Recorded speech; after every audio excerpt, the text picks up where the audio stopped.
আজি পবিত্ৰ ৰমজান মাহৰ 16 তাৰিখ সোমবাৰ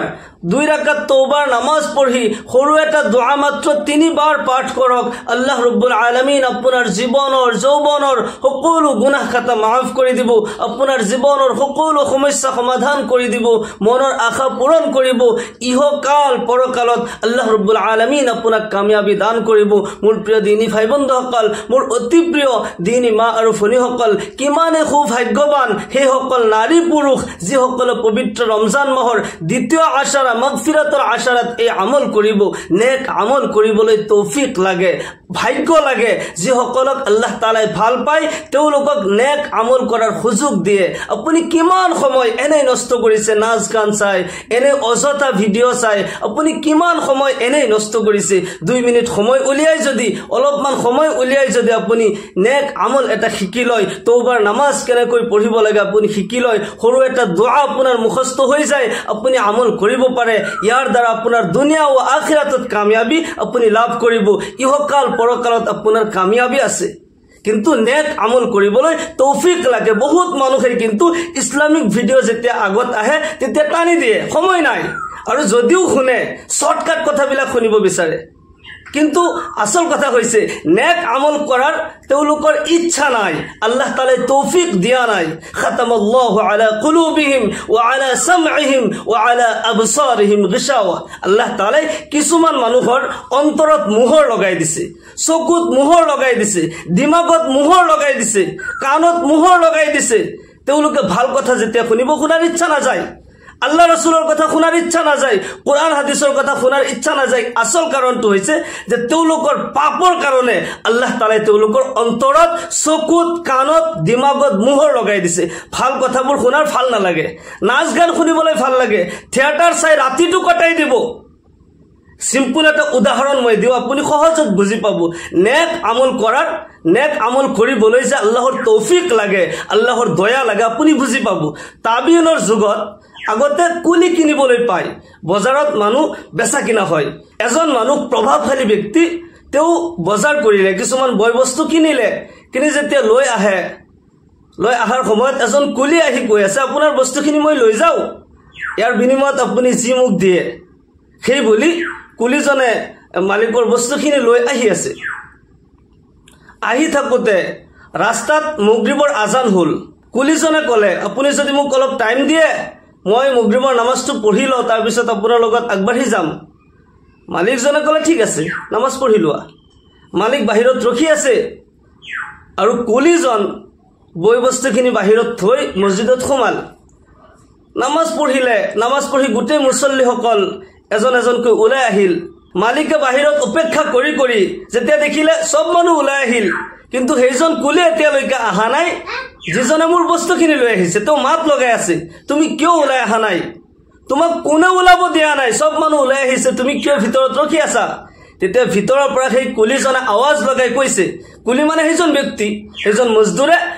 আৱাজ লগাই কৈ আছে যিজন খালিক যিজন সৃষ্টিকৰ্তাই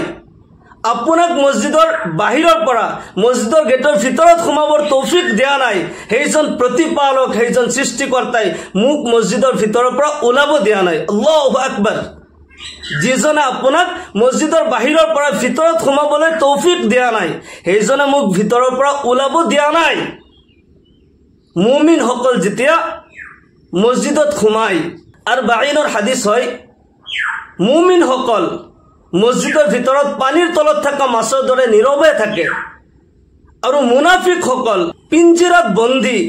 চৰাইৰ দৰে ছটফট কৰি থাকে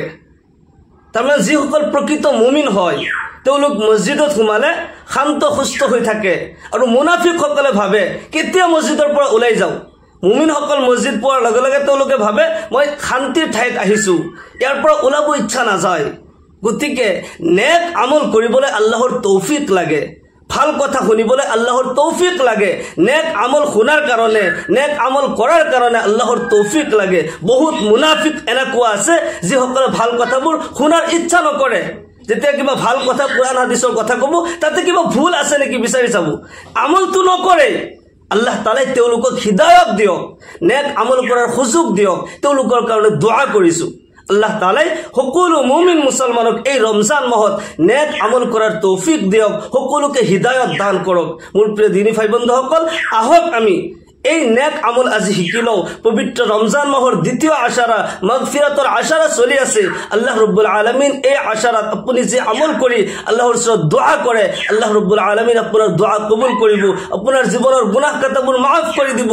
এই আশাৰাত আপুনি 2 ৰাকাত তওবাৰ নামাজ পঢ়ক। তওবাৰ নামাজ কেনেকৈ পঢ়িব লাগে, নিয়ত কেনেকৈ কৰিব, কোন সূৰা দি পঢ়িব, গোটেইখিনি নিয়ম কানুন মই কৈ দিম। নামাজৰ পিছত আপুনি কোন দোয়াটো পঢ়িব লাগিব, তাৰ পিছত আল্লাহৰ ওচৰত কেনেকৈ আপুনি দোয়া কৰিব, এনেকৈ যদি আপুনি আমল কৰে আল্লাহ ৰব্বুল আলামিন আপোনাৰ জীৱনৰ যৌৱনৰ সকলো গুনাহ কাটা মাফ কৰি দিব। আল্লাহ ৰব্বুল আলামিনে কয়, হে মোৰ বান্দাসকল, তুমি জমিনৰ পৰা আৰম্ভ কৰি আসমান পৰ্যন্ত যদি গুনাহ কৰি কৰি এই পৃথিৱী ভৰপূৰ কৰি দিয়া, এবাৰ তোমাৰ গুনাহ অনুতপ্ত কৰি তুমি নিজে ভুল কৰিছা বুলি স্বীকাৰ কৰি মোৰ ওচৰত কোৱা, ইয়া আল্লাহ মই গুনাহগাৰ, তোমাৰ নাম গফ্ফাৰ, ইয়া আল্লাহ মই শয়তানৰ চক্ৰান্তত পৰি মইতো ভুল কৰিলোৱে, ইয়া আল্লাহ মই তোমাৰ দৰবাৰত হাজিৰ হৈছো, ইয়া আল্লাহ তুমি মোৰ জীৱনৰ গুনাহ কাটা মাফ কৰি দিয়া। খাস তওবাৰ নিয়তে যদি তওবাতান নাসুহা শুদ্ধ অন্তৰেৰে ইখলাসৰ সৈতে আল্লাহৰ ওচৰত তওবা কৰা, আল্লাহ ৰব্বুল আলামিন নিশ্চয় নিশ্চয় জীৱনৰ সকলো গুনাহ কাটা মাফ কৰি দিব। আল্লাহ ৰব্বুল আলামিন আমাক সকলো মুমিন মুছলমানক এই আমল কৰাৰ তৌফিক দান কৰক। মোৰ প্ৰিয় দিনী ভাই বন্ধুসকল, সৰ্বপ্ৰথম আপুনি ধুনীয়াকৈ অজু কৰিব। অজু কৰি লৈ তাৰ পিছত নামাজ পঢ়িব লাগিব। অজু যেতিয়া কৰিব ধুনীয়াকৈ সুন্নতি নিয়মত অজু কৰিব। সুন্দৰকৈ অজু কৰিলে আল্লাহ ৰব্বুল আলামিন আপোনাক 2টা পুৰস্কাৰ দান কৰিব। 1 নম্বৰত অজুৰ পানীৰ লগে লগে আপোনাৰ এই অজুৰ অংগৰ দ্বাৰা যিমান গুনাহ হৈছিল এই সকলো গুনাহবোৰ আল্লাহ ৰব্বুল আলামিনে মোচন কৰি দিব। আপোনাৰ হাতৰ দ্বাৰা, মুখৰ দ্বাৰা, ভৰিৰ দ্বাৰা, চকুৰ দ্বাৰা, কাণৰ দ্বাৰা, এই অংগবোৰৰ দ্বাৰা যিমান সগীৰা গুনাহ হৈছিল সকলো সগীৰা গুনাহবোৰ আল্লাহ ৰব্বুল আলামিনে মাফ কৰি দিব। অজুৰ পানীৰ লগে লগে খহি পৰি যাব। সুবহানাল্লাহি বিহামদিহি। 2 নম্বৰত আল্লাহৰ ৰাসূল জনাবে মুহাম্মদুৰ ৰাসূলুল্লাহ সাল্লাল্লাহু আলাইহি ওয়াসাল্লামে কয়, মোৰ যিসকল উম্মতে ধুনীয়াকৈ সুন্নতি নিয়মত অজু কৰে, কিয়ামতৰ দিনাখন তেওঁলোকৰ অজুৰ সেই অংগবোৰ নূৰৰ দৰে জিলিকি থাকিব। মই দূৰৰ পৰা দেখিলেই চিনি পাই যাম সেইজন মোৰ উম্মত হয়, সেইসকল মোৰ উম্মত হয়। মই তেওঁলোকক শাফাআত কৰিম আৰু জান্নাতলৈ লৈ যাম। সুবহানাল্লাহ। মোৰ প্ৰিয় দিনী ভাই বন্ধুসকল, আপুনি যেতিয়া অজু কৰিব সুন্দৰকৈ সুন্নতি নিয়মত আপুনি অজু কৰিব। অজু কৰাৰ পিছত আপুনি কলিমা শাহাদাত পাঠ কৰিব। আকাশৰ পিনে চাই কলিমা শাহাদাত পাঠ কৰিব। আশহাদু আল্লা ইলাহা ইল্লাল্লাহু ওয়া আশহাদু আন্না মুহাম্মাদান আবদুহু ওয়া রাসূলুহু। আল্লাহৰ নবী সাল্লাল্লাহু আলাইহি ওয়াসাল্লামে কয়, যিসকল উম্মতে অজু কৰাৰ পিছত কলিমা শাহাদাত পাঠ কৰে তেওঁলোকৰ কাৰণে জান্নাতৰ সকলো দৰজা খোলা থাকে। আল্লাহ তাআলাই জান্নাতৰ ফেৰেশতা ৰিজৱানক কয়, হে ৰিজৱান, জান্নাতৰ সকলো দৰজা খুলি দিয়া। মোৰ হে সকল বান্দা যি দৰজা দি ইচ্ছা কৰে প্ৰৱেশ কৰিব, যিসকলে অজু কৰাৰ পিছত আকাশৰ পিনে চাই কলিমা শাহাদাত পাঠ কৰে। গতিকে আপুনি অজু কৰাৰ পিছত কলিমা শাহাদাত পাঠ কৰিব। তাৰ পিছত জায়নামাজ পাৰি লৈ নিৰ্জন ঠাইত আপুনি থিয় হৈ যাব। আপুনি নিয়ত কৰিব, নাৱাইতু আন উছল্লি লিল্লাহি তাআলা রাকাআতাই সালাতিত তাওবা নফলি মুতাওয়াজ্জিহান ইলা জিহাতিল কাবাতিশ শরীফাতি আল্লাহু আকবার। আকৌ মই কৈ দিছো, নাৱাইতু আন উছল্লি লিল্লাহি তাআলা রাকাআতাই সালাতিত তাওবা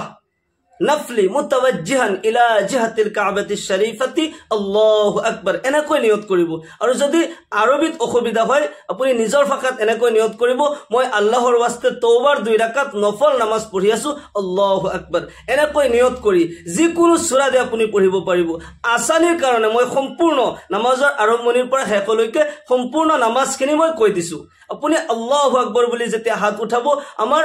মহিলা মা ভনীসকলে কান্ধলৈকে হাত উঠাই সিনাৰ ওপৰত হাত বান্ধি লব, বাও হাতৰ ওপৰত হু হাত এনেকৈ ৰাখি দিব। আৰু পুৰুষসকলে 2 কাণৰ লঠি বৰাবৰ হাত উঠাব আৰু নাভিৰ তলত হাত বান্ধি লব। তাৰ পিছত সানা পঢ়িব, সুবহানাকা আল্লাহুম্মা বিহামদিকা ওয়া তাবাৰাকা ইসমুকা ওয়া তাআলা জাদ্দুকা ওয়া লা ইলাহা গায়ৰুক। সানা পঢ়াৰ পিছত আউযু বিল্লাহ বিসমিল্লাহ সূৰা ফাতিহা আৰু অন্য এটি সূৰা মই এখিনিও পঢ়ি দিছো। أعوذ بالله من الشيطان الرجيم بسم الله الرحمن الرحيم الحمد لله رب العالمين الرحمن الرحيم مالك يوم الدين إياك نعبد وإياك نستعين اهدنا الصراط المستقيم صراط الذين أنعمت عليهم غير المغضوب عليهم ولا الضالين آمين بسم الله الرحمن الرحيم قل يا أيها الكافرون لا أعبد ما تعبدون ولا أنتم عابدون ما أعبد ولا أنا عابد ما عبدتم ولا أنتم عابدون ما أعبد لكم دينكم ولي دين সূরা পড়ার পিছত আল্লাহু আকবার বলি রুকু লৈ যাব রুকুর তাসবিহ পড়িব সুবহান রাব্বিয়াল আযীম সুবহান রাব্বিয়াল আযীম সুবহান রাব্বিয়াল আযীম তিনবার পড়িব তার পিছত সামি আল্লাহু লিমান হামিদাহ কই কই থিয় হৈ যাব থিয় হৈ রব্বানা লাকাল হামদ পড়িব তার পিছত আল্লাহু আকবার বলি সিজদা লৈ যাব সিজদার তাসবিহ পড়িব সুবহান রাব্বিয়াল আ'লা সুবহান রাব্বিয়াল আ'লা সুবহান রাব্বিয়াল আ'লা তিনবার তার পিছত আল্লাহু আকবার বলি বহি যাব দুই সিজদার মাজত বহাটুক জলসা বুলি কোৱা হয় আৰু জলসাত বহি আপুনি এটা দোয়া আছে এই দোয়া পঢ়িব দোয়াটো পঢ়া মুস্তাহাব হয় নপঢ়িলেও কথা নাই নামাজ হৈ যাব যিকোনো নামাজতেই এই দোয়া পঢ়াটো মুস্তাহাব আপুনি পঢ়িব সব আছে اللهم اغفر لي وارحمني واهديني وارزقني وعافني এই দোয়া পড়ার পিছত পুনরায় আল্লাহু আকবার বলি সিজদা লৈ যাব সিজদার তাসবিহ পড়িব সুবহান রাব্বিয়াল আ'লা সুবহান রাব্বিয়াল আ'লা সুবহান রাব্বিয়াল আ'লা তিনবার পড়িব তার পিছত আল্লাহু আকবার বলি ডাইরেক্ট থিয় হৈ যাব থিয় হৈ বিসমিল্লাহ কই আৰম্ভ কৰিব প্ৰথম ৰাকাতত আউযু বিল্লাহ বিসমিল্লাহ দুইটাই কৈছিলে আৰু দ্বিতীয় ৰাকাতত অকল বিসমিল্লাহ কই আৰম্ভ কৰিব বিসমিল্লাহিৰ ৰহমানিৰ ৰহিম আলহামদুলিল্লাহি রাব্বিল আলামিন আররহমানির রহিম মালিকি ইয়াউমিদ্দিন إياك نعبد وإياك نستعين اهدنا الصراط المستقيم صراط الذين أنعمت عليهم غير المغضوب عليهم ولا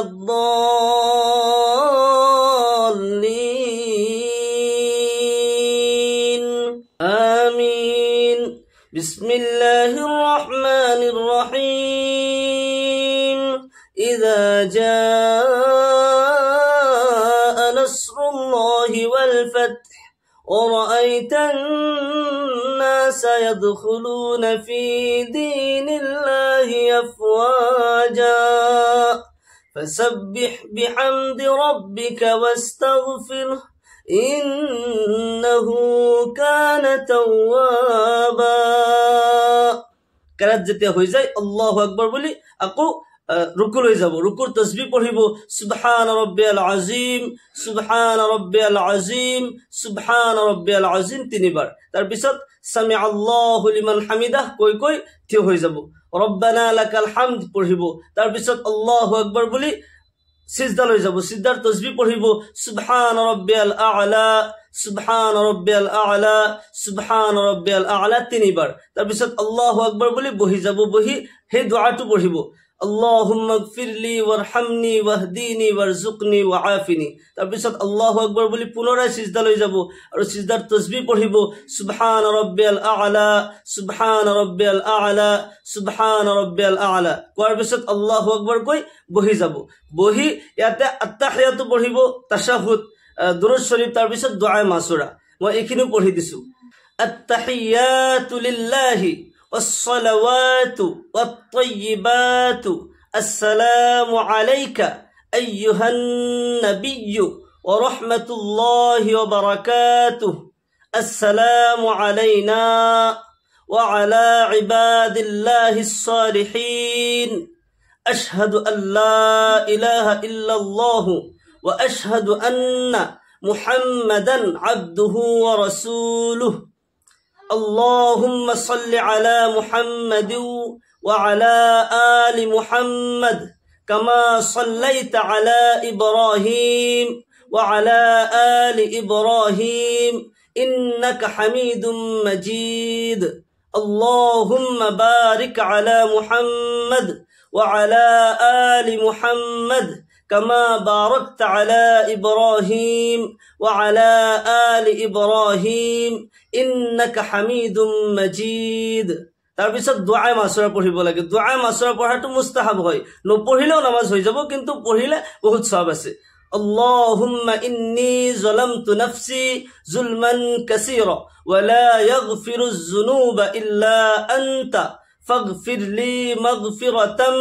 من عندك وارحمني إنك أنت الغفور الرحيم دعاء مسرا কমপ্লিট কৰাৰ পিছত সালাম ফিৰাব প্ৰথমতে খুফালে তাৰ পিছত বাওফালে আসসালামু আলাইকুম ওয়া রাহমাতুল্লাহ আসসালামু আলাইকুম ওয়া রাহমাতুল্লাহ এনেকৈ তওবার 2 রাকাত নামাজ কমপ্লিট হৈ যায় তওবার নামাজ পঢ়াৰ পিছত 3 বাৰ দুরূদ শরীফ পঢ়িব যিকোনো দুরূদ শরীফ মুখস্থ আছে যেটো নামাজত পঢ়া হয় এটো যদি পঢ়ে কোনো কথা নাই এটো মই আগতে পঢ়িয়ে দিছো যদি অসুবিধা হয় সৰু এটা দুরূদ শরীফ আপুনি পঢ়িব সাল্লাল্লাহু আলাইহি ওয়াসাল্লাম সাল্লাল্লাহু আলাইহি ওয়াসাল্লাম সাল্লাল্লাহু আলাইহি ওয়াসাল্লাম যিকোনো আমলৰ পূৰ্বে যদি দুৰূদ শৰীফ পঢ়া হয় হে আমল কবুলিয়াতৰ বেছি চান্স থাকে যিকোনো আমল যিকোনো দোয়া কৰাৰ আগতে প্ৰথমতে দুৰূদ শৰীফ পঢ়িব লাগে কাৰণ দুৰূদ শৰীফ যেতিয়া আপুনি পঢ়িব আল্লাহ তাআলা আপোনাৰ আৰম্ভণিতে আপোনাৰ প্ৰতি ৰাজি আৰু খুশি হৈ যাব কিয়নো আল্লাহ ৰাব্বুল আলামিন নিজে এই আমল কৰে আল্লাহ তাআলা কোরআনে কারীমত কয় ইন্নাল্লাহা ওয়া মালাইকাতাহু ইসাল্লুনা আলান নবী ইয়া আইয়ুহাল্লাযীনা আমানু সাল্লু আলাইহি ওয়া সাল্লিমু তাসলিমা নিশ্চয় আল্লাহ আৰু তেওঁৰ ফেৰেশতাসকলে নবীৰ ওপৰত ইসাল্লুনা আলান নবী নবীৰ ওপৰত দুরূদ শরীফ পাঠ করে ইয়া আইয়ুহাল্লাযীনা আমানু হে মুমিনিন সকল হে মোর বিশ্বাসী সকল যি সকলে মোর উপৰত ঈমান আনিছা মোৰ ৰাসূলৰ ওপৰত ঈমান আনিছা সাল্লু আলাইহি ওয়া সাল্লিমু তাসলিমা তোমালোকে নবীৰ ওপৰত দুৰূদ পঢ়া নবীৰ ওপৰত সালাম পঠোৱা আল্লাহ ৰাব্বুল আলামিন হে সকল বান্দা বান্দিৰ ওপৰত ৰাজি আৰু খুশি হৈ যায় যি সকলে পলে পলে নবীৰ ওপৰত দুৰূদ পঢ়ে সালাম পঠায় আল্লাহু আকবাৰ সেই কাৰণে দুআৰ পূৰ্বে প্ৰথমতে 3 বাৰ দুৰূদ শৰীফ আপুনি পাঠ কৰিব তাৰ পিছত তওবার এই দোয়াটো পঢ়িব আস্তাগফিরুল্লাহাল্লাযী লা ইলাহা ইল্লা হুয়াল হাইয়ুল কাইয়্যুম ওয়া আতুবু ইলাইহি আস্তাগফিরুল্লাহাল্লাযী লা ইলাহা ইল্লা হুয়াল হাইয়ুল কাইয়্যুম ওয়া আতুবু ইলাইহি এই দোয়াটো পঢ়াৰ পিছত আকৌ 3 বাৰ দুৰূদ শৰীফ পঢ়ি হাত তুলি আল্লাহৰ ওচৰত দোয়া কৰিব দোয়াৰ আৰম্ভণিটো দুৰূদ শৰীফ পঢ়িব দোয়াৰ মাজতো দুৰূদ শৰীফ পঢ়িব শেষতো দুৰূদ শৰীফ পঢ়িব যেতিয়া কোনো দোয়াৰ আৰম্ভণিত মাজত আৰু শেষত দুৰূদ শৰীফ পঢ়া হয় সেই দোয়া কবুল হোৱাৰ বেছি চান্স থাকে বেছি আশা থাকে পবিত্ৰ ৰমজান মাহৰ দ্বিতীয় আশাৰা মাগফিৰাতৰ আশাৰ চলি আছে আপুনি 2 ৰাকাত তওবাৰ 2 ৰাকাত নামাজ পঢ়ি এনেকৈ আল্লাহৰ ওচৰত দোয়া কৰক আল্লাহ ৰাব্বুল আলামিন জীৱনৰ সকলো গুনাহ খাতা মাফ কৰি দিব আল্লাহ ৰাব্বুল আলামিন আমাৰ সকলো মুমিন মুছলমানক এই পবিত্ৰ ৰমজান মাহত বেছি বেছি কৈ আল্লাহৰ ইবাদত কৰি আল্লাহৰ সন্তুষ্টি হাসিল কৰাৰ তৌফিক দান কৰক সকলোৱে আল্লাহুম্মা আমিন ওয়া আখিৰু দাওয়ানা আলহামদুলিল্লাহি ৰাব্বিল আলামিন আসসালামু আলাইকুম ওয়া ৰাহমাতুল্লাহি ওয়া বাৰাকাতুহু